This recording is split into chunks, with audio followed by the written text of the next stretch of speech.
Good evening, guys.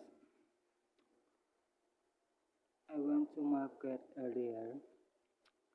I bought some foods and condiments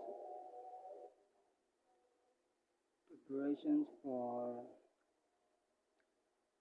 soul. I bought 1 can of Argentina corned beef worth of 46 pesos.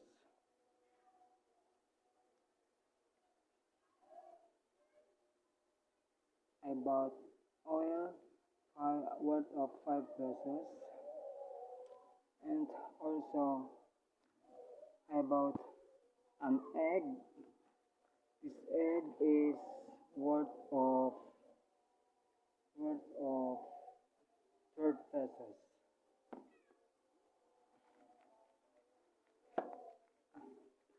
And this is a, a red chili, a ripe red chili worth of 5 pesos.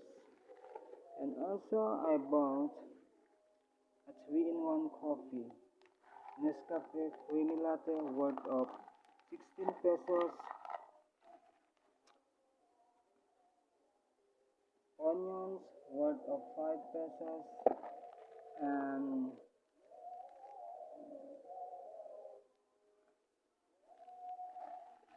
and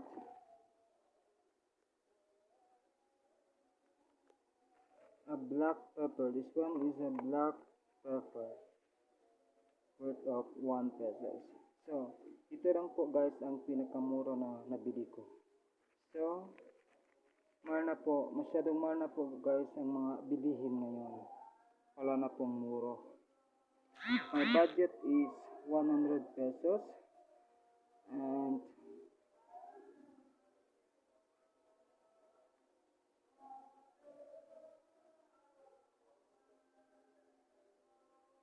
so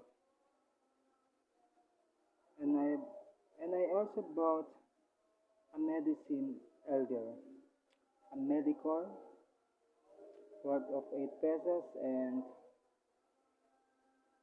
I also bought an ice water worth of 2 pesos. Masyado pong mahaba yung pagkagawa nila ng ice water guys. So ayun.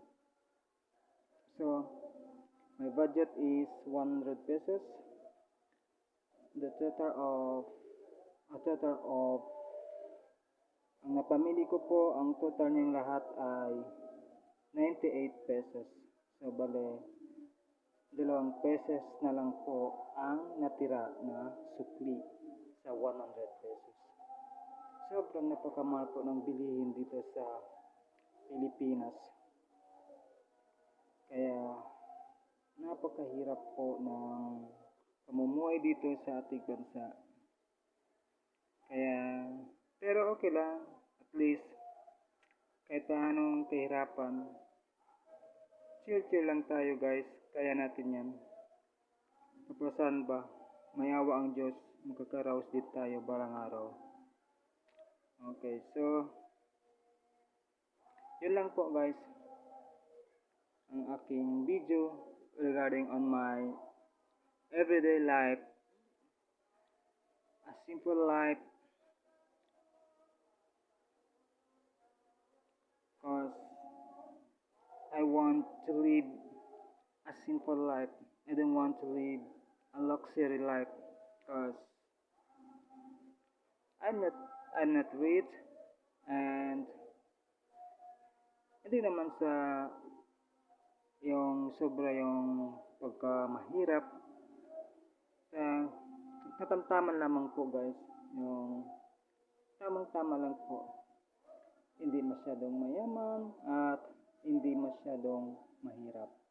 So tamtaman lang. Ang importante ay mabubuhay tayo kahit na mag-isa lang. So ako po guys ang klase ng tao na independent. Although may mga kapatid ako, pero hindi po ako umaasa sa kanila. Kung kaya ko po, kaya ng katawan ko, why not? willing to live in my own life. I don't want to rely